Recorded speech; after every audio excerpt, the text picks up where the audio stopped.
Hello students, welcome to my channel. ಹಿಂದಿನ ಒಂದು ವಿಡಿಯೋದಲ್ಲಿ ನಾನು 10ನೇ ತರಗತಿ ಭಾಗ 1 ವಾಸ್ತವ ಸಂಖ್ಯೆಗಳ ಅಭ್ಯಾಸ 1.1ನಲ್ಲಿ ಒಂದನೇ ಒಂದು ಪ್ರಶ್ನೆಯನ್ನು ಬಿಡಿಸಿದ್ದೇನೆ. ಈಗ ಎರಡನೇ ಪ್ರಶ್ನೆಯನ್ನು ಬಿಡಿಸೋಣ. ಎರಡನೇ ಪ್ರಶ್ನೆ, ಕೆಳಗೆ ನೀಡಿರುವ ಜೋಡಿ ಪೂರ್ಣಾಂಕಗಳ ಲಸ ಮತ್ತು ಮಸಗಳನ್ನು ಕಂಡುಹಿಡಿದು ಲಸ ಗುಂಡ್ಲೆ ಮಸ ಆ ಎರಡೂ ಸಂಖ್ಯೆಗಳ ಗುಣಲಬ್ಧ ಎಂಬುದನ್ನು ತಾಳೆ ನೋಡಿ ಅಂತ ಹೇಳ್ಯಾರ. ಯಾವ ಥರ ಲೆಕ್ಕ ಮಾಡೋದು ಅನ್ನೋದನ್ನು ಒಂದು ಲೆಕ್ಕವನ್ನು ನಾನಿಲ್ಲೇ ಬಿಡಿಸಿ ತೋರಿಸ್ತೇನೆ. 26 ಮತ್ತು 91 ಅಂತ ಎರಡು ಅಂಕಿಗಳನ್ನು ಕೊಟ್ಟಿದ್ದಾರೆ. ಅವುಗಳನ್ನು ಅವಿಭಾಜ್ಯ ಅಪವರ್ತನ ಮಾಡೋಣ. 26ರ ಅವಿಭಾಜ್ಯ ಅಪವರ್ತನ ಮತ್ತು 91ರ ಅವಿಭಾಜ್ಯ ಅಪವರ್ತನ.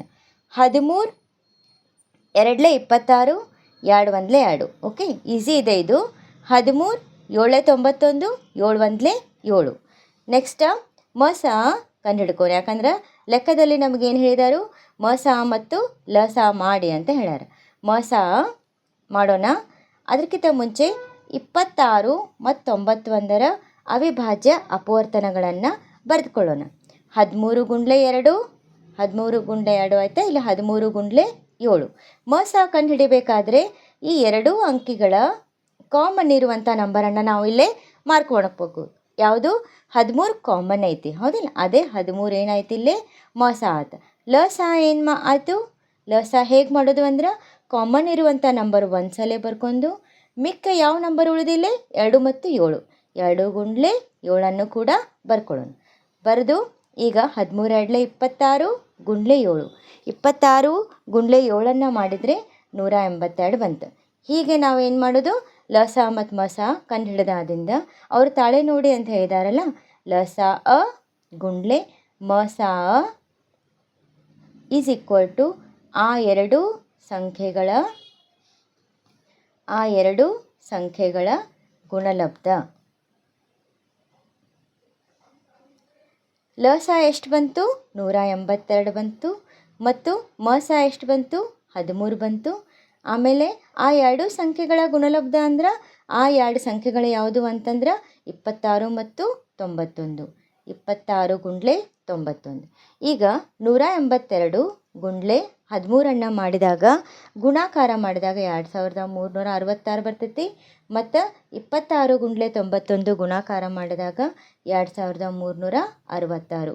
ಈ ಥರ ನಾವು ಲಸ ಮತ್ತು ಮಸ ತಾಳೆ ನೋಡೋದು. ಎರಡು ಉತ್ತರ ಒಂದೇ ಬರಬೇಕು ಅಂದಾಗ ನೀವು ಮಾಡಿರುವಂಥ ಲೆಕ್ಕನೂ ಕೂಡ ಏನು ಕರೆಕ್ಟ್ ಅಂತ. ಈ ಒಂದು ಅಧ್ಯಾಯದಲ್ಲಿ ಇದು ಎಕ್ಸಾಂಪಲ್ ಇಂಪಾರ್ಟೆಂಟು. ಇಲ್ಲಿ ಮುಂದಿನ ಒಂದು ಎಕ್ಸಾಂಪಲ್ಗೆ ನಾವು ಹೋಗೋಣ. ಮುಂದಿನ ಎರಡನೇ ಒಂದು ಎಕ್ಸಾಂಪಲನ್ನು ನೋಡೋಣ. 510 ಮತ್ತು 92ರ ಅವಿಭಾಜ್ಯ ಅಪವರ್ತನ ಮಾಡೋಣ. 510 ಎರಡರಲ್ಲೇ ತಗೊಳ್ಳೋಣ. 2 2 4. ಇಲ್ಲಿ 5 ಐತಲ್ಲ, 2 2 4 ಆಯ್ತು. 1 ಉಳಿತು 11 ಆಯ್ತು. 2 5 10. ಆಮೇಲೆ 1 ಉಳಿತು 10 ಆಯ್ತು. 2 5 10. ಇಲ್ಲಿ ಬಿಡಿ ಸ್ಥಾನದಲ್ಲಿ 5 ಇದ್ರೆ 5ರಲ್ಲೇನೂ ತೊಗೋಬೋದು, 3ಲೇನೂ ತೊಗೊಳ್ಳೋಣಂತೆ, 3ಲೇನೂ ತೊಗೋಬೋದು. 3 8 24 ಆಯ್ತು. ಇಲ್ಲಿ 25 ಐತಲ್ಲ, 3 8 24. 1 ಉಳಿತು 15 ಆಯಿತು. 3 5 15. ಮತ್ತು 5ರಲ್ಲೇ ತೊಗೊಳ್ಳೋಣ. ಈಗ 5 1 5 ಆಯಿತು. 8 ಐತಿ ಇಲ್ಲಿ ಅಂದ್ರೆ 3 ಶೇಷ 3 ಉಳಿತು ಅಂದರೆ 35 ಆಯ್ತು. ಇಲ್ಲಿ ಅಂದ್ರೆ 3 5 7 35. 17 1 17. ಆ ನಂಬರನ್ನು ಇಲ್ಲಿ ಬರ್ಕೊಳ್ಳೋಣ. 510 ಇಸ್ಕೊಟ್ಟು 2 ಗುಂಡ್ಲೆ 3 ಗುಂಡ್ಲೆ 5 ಗುಂಡ್ಲೆ 17 ಅಂತ ಹಾಕಿ ಬರ್ಕೊಳ್ಳೋದು. ನೆಕ್ಸ್ಟ್ 92 ಮಾಡೋಣ. 2ರಲ್ಲೇ ತೊಗೊಳ್ಳೋದು. 2 4 8. 1 ಉಳಿತಲ್ಲ 12 ಆಯ್ತು. ಸೇರಿಸಿದ್ರೆ 2 6 ಆಯಿತು. 2 6 12 ಆಯಿತು.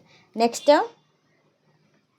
2 2 4 2 3 23 1 23. ಅವುಗಳ ಅವಿಭಾಜ್ಯ ಅಪವರ್ತನ ಬರ್ಕೊಳ್ಳೋಣ. 92ರದು 97 ಇಸ್ಕೊಟ್ಟು 2 ಗುಂಡ್ಲೆ 23. ಈ ಎರಡೂದರಲ್ಲಿ ಕಾಮನ್ ಯಾವ್ದು ನಂಬರ್ ಇದೆ? 2 ಅಷ್ಟೇ ಇದೆ. ಅದೇ ನಮಗೆ ಮಸ ಎಷ್ಟು ಬಂತು? 2 ಬಂತು. ನೆಕ್ಸ್ಟ್ ಲಸ 2 ಕಾಮನ್ ನಂಬರ್ 1 ತೊಗೊಂಡು ಇನ್ನೊಂದು 2 ಐತಲ್ಲ, ಅದಕ್ಕೆ 2ರ ಘಾತ 2 ಅಂತ ತೊಗೊಂಡಿನಿ. ಹೇಗೆ ಬಂತು ಗುರ್ತಾಯ್ತಲ್ಲ? ಈ 2 ಕಾಮನ್ ನಂಬರ 1 2 1 ಮತ್ತು ಇದು 2 2ರ ಘಾತ 2 2ರ ಘಾತ 2 ಅಂದ್ರೆ 4 ತೊಗೊಂಡಿನಿ. ಗುಂಡ್ಲೆ ಇಲ್ಲಿ 3 ಐತಿ. ಮಿಕ್ಕಿರುವ ಎಲ್ಲ ನಂಬರ್ಸನ್ನು ನಾವು ಲಸದಲ್ಲಿ ತೊಗೋಬೇಕು. 3 ಗುಂಡ್ಲೆ 5 ಗುಂಡ್ಲೆ 17 ಗುಂಡ್ಲೆ 23. ನೆಕ್ಸ್ಟ್ ನೋಡ್ರಿ, ಇಲ್ಲೇ 2 ಅಂದರೆ 4 ಆಯ್ತು. 5 ಮೂರಲೆ 15 ಅಂತ ತೊಗೊಂಡೇನಿ. ಗುಂಡ್ಲೆ 17 ಗುಂಡ್ಲೆ 23 ಹಾಗೆ ಇಟ್ಟೇನಿ. 15 ನಾಲ್ಕಲೆ 60 ಅಂತ ಮಾಡೇನಿ. ಗುಂಡ್ಲೆ 17 ಗುಂಡ್ಲೆ 23 ಗುಣಾಕಾರ ಮಾಡಿದಾಗ 391 ಬರ್ತದೆ. ಆಮೇಲೆ 391 ಗುಂಡ್ಲೆ 60 ಮಾಡಿದಾಗ 23,460. ಇದೇನಾಯಿತು? ಲಸ ಆಯಿತು.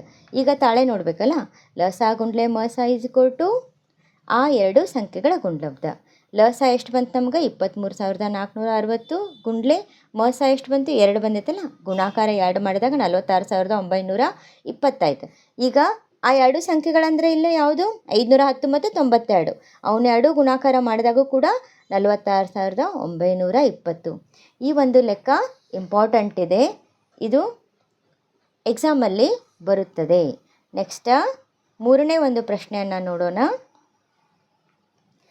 ಮೂರನೇ ಒಂದು ಪ್ರಶ್ನೆ ಇಲ್ಲೇನು ಕೊಟ್ಟಾರಪ್ಪ? 336 ಮತ್ತು 54 ಕೊಟ್ಟಿದ್ದಾರೆ, ಹೌದಿಲ್ಲ? ಈಗ 336ರ ಅವಿಭಾಜ್ಯ ಅಪವರ್ತನ ಮಾಡಬೇಕಾದ್ರೆ ಬಿಡಿ ಸ್ಥಾನದಲ್ಲಿ 6 ಇದೆಯಲ್ಲ, ಅದಕ್ಕೆ ಇಲ್ಲೇ 2 ತಗೊಳ್ಳೋದು. 2 ಒಂದಲೇ ಇಲ್ಲಿ ನೋಡ್ರಿ, 3 ಐತಿಲ್ಲ, 2 ಒಂದಲೇ 2 ಆತ, 1 ಉಳಿತು ಅಂದ್ರೆ 13 ಆತಿಲ್ಲಿ. 2 6ಲೇ 12 ಆತು, ಮತ್ತು 1 ಉಳಿತು 16 ಆಯ್ತು. 2 8ಲೇ 16. ನೆಕ್ಸ್ಟ್ 2ರಲ್ಲೇನೆ ತೊಗೋಬೇಕು, ಯಾಕೆ? ಬಿಡಿ ಸ್ಥಾನದಲ್ಲಿ ಸಮ ಅಂಕಿ ಇರೋದ್ರಿಂದ. 2 8ಲೇ ಮತ್ತು 2 4ಲೇ ಮತ್ತು 2 4 8 2 2ಲೇ 42ಲೇ 42 2ಲೇ 84. ನೆಕ್ಸ್ಟ್ 2 2ಲೇ 4 4 ಐತಿಲ್ಲ, ಹೌದು. 2 2ಲೇ 4 2 1ಲೇ 21 ಬಂತು. ನೆಕ್ಸ್ಟ್ 3 ಮಗೆ ಬರ್ತೈತಲ್ಲ, 3 ಒಳ್ಳೆ 21 7 1ಲೇ 7. 336ರ ಅವಿಭಾಜ್ಯ ಅಪವರ್ತನಗಳನ್ನೆಲ್ಲ ಇಲ್ಲಿ ಕೊಟ್ಟಿರುವಂಥ ನಂಬರ್ಸ್ ಎಲ್ಲ ಗುಣಾಕಾರ ಹಾಕಿ ಬರ್ದೇನಿ. ನೆಕ್ಸ್ಟ್ 54 2 2ಲೇ 4 ಇಲ್ಲಿ 5 ಐತಿ, ಹೌದಿಲ್ಲ? 2 2ಲೇ 4 1 ಉಳಿತಲ್ಲ, ಇಲ್ಲಿ 1 ತಗೊಂಡ್ರೆ 14 ಆಯ್ತು. 2 7ಲೇ 3 9ಲೇ 27 3 3ಲೇ 9 3 1ಲೇ 3. ಇವುಗಳನ್ನು ಕೂಡ ನಾವು ಜಾಗ ಬಿಟ್ಟು ಬರ್ದೇನೆ, ಯಾಕಂದರೆ ನಿಮಗೆ ಹೇಳ್ತೇನೆ ಅದನ್ನ. 2 ಗುಂಡ್ಲೆ 3 ಗುಂಡ್ಲೆ 3 ಗುಂಡ್ಲೆ 3 ಇವುಗಳನ್ನೇ ಬರ್ತಿರೋದು. ಈಗ ನಾವು ಮಸ ಕಂಡುಹಿಡಿಬೇಕಾದ್ರೆ ಎರಡೂದರಲ್ಲಿ ಇರುವಂಥ ಕಾಮನ್ ನಂಬರನ್ನು ಮಾರ್ಕ್ ಮಾಡೋಣ. 2 1 ಬಂತು, 3 1 ಬಂತು, ಹೌದಾ? ಮಿಕ್ಕಿ ಯಾವುದು ಕಾಮನ್ ಇಲ್ಲ. ಆದ್ದರಿಂದ 2 ಮತ್ತು 3 ಒಂದೇ ನಂಬರ್, ಒಂದೊಂದೇ ತೊಗೋಬೇಕಿಲ್ಲಿ. 2 ಗುಂಡ್ಲೆ 3 ಮಸ ಎಷ್ಟು ಬಂತು? 6 ಬಂತು.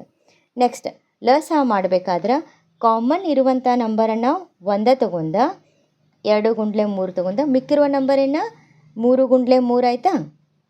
ಗುಂಡ್ಲೆ ನೋಡ್ರಿ. ಆಮೇಲೆ 2 ಎಷ್ಟದಾವು? 3 ಅದಾವೆ. 2 ಗುಂಡ್ಲೆ 2 ಗುಂಡ್ಲೆ 2 ಗುಂಡ್ಲೆ 7, ಹೌದಾ? ಈಗ ನೆಕ್ಸ್ಟ್ ನೋಡ್ರಿ, 2 1 2 3 4 ಅದಾವೆ. ಅದಕ್ಕೆ 2 1 2 3 4 ತೊಗೊಂಡ, 3 1 2 3 1 2 3 ಗುಂಡ್ಲೆ 7. 3ರ ಘಾತ 3 ಅಂದ್ರೆ 3ನ್ನು 3 ಸರ್ತಿ ನಾವು ಗುಣಾಕಾರವನ್ನು ಮಾಡಿದಾಗ ಎಷ್ಟು ಬಂತು? 27 ಬರ್ತೈತಿ. 2 ಎಷ್ಟದಾವು? 1 2 3 4 ಅದಾವೆ. 2ರ ಘಾತ 4 ಅಂದ್ರೆ 2ನ್ನು 4 ಸರ್ತಿ ಗುಣಿಸಿದ್ರೆ 16 ಬಂತು, ಗುಂಡ್ಲೆ 7. ನೋಡಿರಿ, 3 3ಲೇ 9 9 3ಲೇ 27, ಅದೇ 27 ಇಲ್ಲಿ, ಹೌದಾ? ಈಗ ಇವು 3 ನಂಬರ್ಸನ್ನು ಗುಣಾಕಾರ ಮಾಡಿದಾಗ 3024 ಬಂತು. ಈಗ ಇದನ್ನು ಈ ಥರನೂ ಕೂಡ ಮಾಡಬಹುದು. ಅಂಥೇಳಿ ಇದೇ ಲೆಕ್ಕವನ್ನು ಹೇಳ್ತಾ ಇದ್ದೇನೆ. 336 ಮತ್ತು 54ನ್ನು ನಾನು ಯಾವ ಥರ ಬರ್ಕೊಂಡೀನಿ? ಈಗ ಇಲ್ಲಿ ನೋಡ್ರಿ, 2 ಎಷ್ಟದಾವು? 1 2 3 4. 2ರ ಘಾತ 4 3 ಗುಂಡ್ಲೆ 7. 2 1 ಐತಿ, 3ರ ಘಾತ 3. ಇಲ್ಲಿ ಮಸ ಕಂಡುಹಿಡಿಬೇಕಾದ್ರೆ 2 ಘಾತಾಂಕ ಅತಿ ಚಿಕ್ಕ ಘಾತಾಂಕವನ್ನು ತೊಗೋಬೇಕಂದ್ರೆ 2ರ ಘಾತ 4 2ರ ಘಾತ 1ರಲ್ಲಿ ಚಿಕ್ಕ ಘಾತಾಂಕ 2ರ ಘಾತ 1, ಹೌದಾ? ನೆಕ್ಸ್ಟ್ 3ರ ಘಾತ 1 ಮತ್ತು 3ರ ಘಾತ 3ರಲ್ಲಿ ಚಿಕ್ಕ ಘಾತಾಂಕ 3ರ ಘಾತ 1, ಅದಕ್ಕೆ 2 ಗುಂಡ್ಲೆ 3 6 ಆಯ್ತು. ಇನ್ನು ಲಸ ಮಾಡಬೇಕಾದ್ರೆ ದೊಡ್ಡ ಘಾತಾಂಕ ಎರಡೂದರಲ್ಲಿ 2ರ ಘಾತ 4 ಮತ್ತು 2ರ ಘಾತ 1ರಲ್ಲಿ ದೊಡ್ಡ ಘಾತಾಂಕ 2ರ ಘಾತ 4, ಇದರಲ್ಲಿ 3ರ ಘಾತ 3 ಮತ್ತು 3ರ ಘಾತ 1ರಲ್ಲಿ ದೊಡ್ಡ ಘಾತಾಂಕ 3ರ ಘಾತ 3 ಗುಂಡ್ಲೆ 7. ಇವನ್ನ 2ರ ಘಾತ 4 ಅಂದ್ರೆ 2ನ್ನು 4 ಸರ್ತಿ ಗುಣಿಸಿದ್ರೆ 16 ಬಂತು. 3ರ ಘಾತ 3 ಅಂದ್ರೆ 3ನ್ನು 3 ಸರ್ತಿ ಗುಣಿಸಿದ್ರೆ 27 ಬಂತು, ಗುಂಡ್ಲೆ 7. ಎಲ್ಲ ನಾವು ಗುಣಾಕಾರ ಮಾಡಿದಾಗ 3024. ಓಕೆ, ಇನ್ನು ಮುಂದಿನ ಒಂದು ಪ್ರಶ್ನೆಗೆ ಹೋಗೋಣ. ಇಲ್ಲೇ ಅಭ್ಯಾಸದಲ್ಲಿನ ಮೂರನೇ ಒಂದು ಪ್ರಶ್ನೆಗೆ ಹೋಗೋಣ. ಕೆಳಗಿನ ಪೂರ್ಣಾಂಕಗಳ ಲಸ ಮತ್ತು ಮಸಗಳನ್ನು ಅವಿಭಾಜ್ಯ ಅಪವರ್ತನ ವಿಧಾನದಿಂದ ಕಂಡುಹಿಡಿಯಿರಿ ಅಂತ ಹೇಳ್ಯಾರ. ಇಲ್ಲಿ ನಾವು ಹಿಂದಿನ ಇದರಲ್ಲಿ ಏನು ಮಾಡಿದ್ವಿ, ಲಸ ಮಸ ಕಂಡು ಹಿಡಿದ್ವಿ, ಆಮೇಲೆ ತಾಳೆ ನೋಡಿದ್ವಲ್ಲ. ಇಲ್ಲಿ 3 ಸಂಖ್ಯೆಗಳನ್ನು ಕೊಟ್ಟಾರ. ಆ 3 ಸಂಖ್ಯೆಗಳ ಮೊದಲು ಅವಿಭಾಜ್ಯ ಅಪವರ್ತನ ಮಾಡಿ ಆಮೇಲೆ ಲಸ ಮಸ ಮಾಡ್ಕೊಳ್ಳೋದು. ಈಗ ಮೊದಲು ಹೆಂಗೆ ಮಾಡೋದು ಅನ್ನೋದನ್ನು ಒಂದು ಲೆಕ್ಕ ಮಾಡಿ ತಿಳಿಸ್ತೀನಿ. ಈಗ ನೋಡಿ, 12 ಬರ್ಕೋತೇನೆ. 12ರ ಅಪವರ್ತನ ಮಾಡೋನು, 15ರ ಅಪವರ್ತನ ಮಾಡೋನು, ಆಮೇಲೆ 21ರ ಅಪವರ್ತನ ಮಾಡೋನು. ಈಗ 12ರ ಅಪವರ್ತನ 2ರಲ್ಲೇ ತೊಗೋಬೋದು. 2 6 2 3 3 1. ಈಗ 3 ತೊಗೊಳ್ಳೋಣಂತ. 3 5 15, 5 1 5. 21 ಅಂದ್ರೆ 3 7 21, 7 1 7. ಓಕೆ, ಇವನೀಗ 3 ನಂಬರ್ಸನ್ನು ಇವು ಅವಿಭಾಜ್ಯ ಅಪವರ್ತನ ಬರ್ಕೋತೇನೆ. 12ರ ಅವಿಭಾಜ್ಯ ಅಪವರ್ತನಗಳು 2 ಗುಂಡ್ಲೆ 2 ಗುಂಡ್ಲೆ 3. ನೆಕ್ಸ್ಟ್ 15ರ ಅಪವರ್ತನಗಳು 3 ಗುಂಡ್ಲೆ 5. ನೆಕ್ಸ್ಟ್ 21ರ ಅಪವರ್ತನಗಳು 3 ಗುಂಡ್ಲೆ 7. ಈಗ ಇದನ್ನೇ ನಾವು ಈ ಥರ ಕೂಡ ಬರ್ಕೋಬೋದು. 2ರ ಘಾತ 2 ಗುಂಡ್ಲೆ 3 ಆಯಿತು, 3 ಗುಂಡ್ಲೆ 5 ಆಯಿತು, 3 ಗುಂಡ್ಲೆ 7 ಆಯಿತು. ಈಗ ಇಲ್ಲಿ 3 ಸಂಖ್ಯೆ ಕೊಟ್ಟಿದ್ದಾರಲ್ಲ, 3 ಸಂಖ್ಯೆಗಳ ಕಾಮನ್ ಇರುವಂಥ ನಂಬರ್ ತೊಗೊಂಡು ಮಸ ಕಂಡು ಹಿಡ್ಕೋಬೇಕು. ಹೌದಾ? ಇಲ್ಲಿ ನೋಡಿಲಿ, 3ರಲ್ಲಿ ಕಾಮನ್ ಯಾವುದೈತಪ್ಪ? ಇಲ್ಲೂ 3 ಐತಿ, ಇಲ್ಲೂ 3 ಐತಿ, ಇಲ್ಲೂ 3 ಐತಿ. ಅಂದರೆ 3ರಲ್ಲಿ ಇದೇನಾಯಿತು? ಕಾಮನ್ 3 ಐತಿ. ಹೌದಿಲ್ಲ? ಆದ್ದರಿಂದ ಮಸ ಏನಾಯಿತು? 3 ಆಯಿತು. ಇನ್ನು ಲಸ ಹೇಗೆ ಮಾಡೋದು? ಲಸ ಹೇಗೆ ಮಾಡೋದು ಅಂತಂದರೆ, 3ರಲ್ಲಿ ಕಾಮನ್ ಇರುವಂಥ ನಂಬರನ್ನು ಒಂದು ಸರ್ತಿ ಬರ್ಕೋಬೇಕು. 3 ಗುಂಡ್ಲೆ 2ರ ಘಾತ ಮಿಕ್ಕಿರುವ ಎಲ್ಲ ನಂಬರ್ಸನ್ನು ಬರ್ಕೋಬೇಕು. 2ರ ಘಾತ 2 ಗುಂಡ್ಲೆ ಏನು ಉಳಿತು? 5 ಗುಂಡ್ಲೆ 7. ಈಗ 3 ಹಾಗೆ ಬರ್ಕೊಳ್ಳೋಣ. 2ರ ಘಾತ 2 ಅಂದರೆ ಏನು? 2 2 4 ಆಯ್ತು. ಗುಂಡ್ಲೆ 5 ಗುಂಡ್ಲೆ 7. ಈಗ 3 4 12, 5 7 35. ಈಗ 35 ಗುಂಡ್ಲೆ 12 ಮಾಡಿದರೆ ನಮಗೆ ಎಷ್ಟು ಬರ್ತೈತಿ? 420. ಈ ಒಂದು ಲೆಕ್ಕದಲ್ಲಿ ನಮಗೆ 3 ಅಂಕಿಗಳನ್ನು ಕೊಟ್ಟಿದ್ದರು. ಆ 3 ಅಂಕಿಗಳ ಅವಿಭಾಜ್ಯ ಅಪವರ್ತನ ಮಾಡ್ಕೋಬೇಕು. ಆಮೇಲೆ ಅವುಗಳ ಮಸ ಮತ್ತು ಲಸ ಕಂಡು ಹಿಡ್ಕೋಬೇಕು. ಈ ಥರ ಮಾಡೋದಿದೆ ಲೆಕ್ಕ. ನೆಕ್ಸ್ಟ್ ಇದರಲ್ಲಿನ ಎರಡನೇ ಒಂದು ಪ್ರಶ್ನೆಯನ್ನು ನೋಡೋಣ. ಇಲ್ಲೇ ನೋಡಿ, 17, 23 ಮತ್ತು 29 3 ಅಂಕಿಗಳ ಮೊದಲ ಅವಿಭಾಜ್ಯ ಅಪವರ್ತನ. 17, 23, 29 3 ಏನದಾವು? ಅವಿಭಾಜ್ಯ ಸಂಖ್ಯೆಗಳೇ ಆಗಿರೋದ್ರಿಂದ 17 1 17, 23 1 23, 29 1 29 ಆಯ್ತು. ಆದ್ದರಿಂದ ಇಲ್ಲಿ ನೋಡಿ, ಮಸ ಏನು ಬರ್ತೈತಿ? 3ರಲ್ಲಿ 1 ಕಾಮನ್ ಐತಿ, ಆದ್ದರಿಂದ ಅವುಗಳ ಮಸ 1 ಬಂತು. ಲಸ ಏನು ಬರ್ತೈತಿ? 17, 23, 29 3 ಸಂಖ್ಯೆಗಳ ಗುಣಾಕಾರ ಮಾಡಿದರೆ 11,339. 3 ಅಂಕಿಗಳು ಅವಿಭಾಜ್ಯ ಸಂಖ್ಯೆಗಳಿದ್ದಾಗ ಅವುಗಳ ಮಸ ಒಂದೇ ಬರ್ತದೆ. ಇದು ನೆನ್ಪಿಟ್ಕೋಬೇಕು.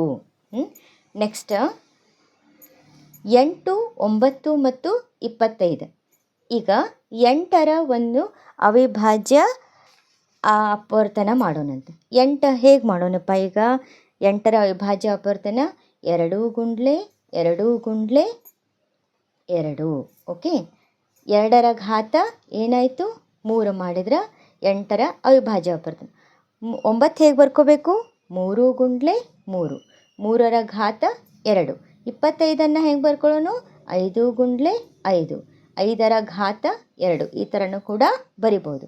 ಈಗ ಮಸ ಮಾಡೋಣಂತ. ಮಸ ಇಲ್ಲಿ ನೋಡಿ, 3ರಲ್ಲಿ ಕಾಮನ್ ಅಂತೂ ಯಾವುದೂ ಇಲ್ಲ ಈಗ. ಹೌದಾ? ಅಂದರೆ ನಮಗೇನ ಒಂದು ಎಲ್ಲದರಲ್ಲೂ ಕಾಮನ್ ಇದೆ ಅಂತ ತಿಳ್ಕೊಬೇಕು. ಆದ್ದರಿಂದ ಇಲ್ಲಿಯೂ ಕೂಡ ಮಸ ಏನು ಬಂತು? 1 ಬಂತು, ಕಾಮನ್ ಯಾವುದೂ ಇರಲಿಲ್ಲ ಅಂಥೇಳಿ. ಈಗ ಲಸ ಮಾಡೋಣಂತ. ಲಸ ಹೇಗೆ ಬರ್ಕೊಳ್ಳೋಣ? 2ರ ಘಾತ 3 ಗುಂಡ್ಲೆ 3ರ ಘಾತ 2 ಗುಂಡ್ಲೆ 5ರ ಘಾತ 2. 2ರ ಘಾತ 3 ಅಂದರೆ 8, 3ರ ಘಾತ 2 ಅಂದರೆ 9, 5ರ ಘಾತ 2 ಅಂದರೆ 25. ಇವು ಮೂರು ಸಂಖ್ಯೆಗಳು 8 72 ಗುಂಡ್ಲೆ 25 ಗುಣಾಕಾರ ಮಾಡಿದಾಗ ಏನು ಬರ್ತದೆ ನಮ್ಗೆ 1800. ಈ ರೀತಿ ನಾವು 3 ಅಂಕಿಗಳನ್ನು ಕೊಟ್ಟಾಗ ಲಸ ಮತ್ತು ಮಸವನ್ನು ಹೇಗೆ ಕಂಡುಹಿಡಿಯೋದು ಎಂಬುದನ್ನು ಹೇಳಿಕೊಟ್ಟೆ. Okay, thank you. ನನ್ನ ಒಂದು ಹೇಮಾ ಪಾಟೀಲ್ ಮ್ಯಾಥ್ಸ್ ಅಕಾಡೆಮಿ ಈ ಒಂದು ಚಾನಲನ್ನು ಸಬ್ಸ್ಕ್ರೈಬ್, ಶೇರ್ ಮತ್ತು ಕಮೆಂಟನ್ನು ಮಾಡಿ. Thank you.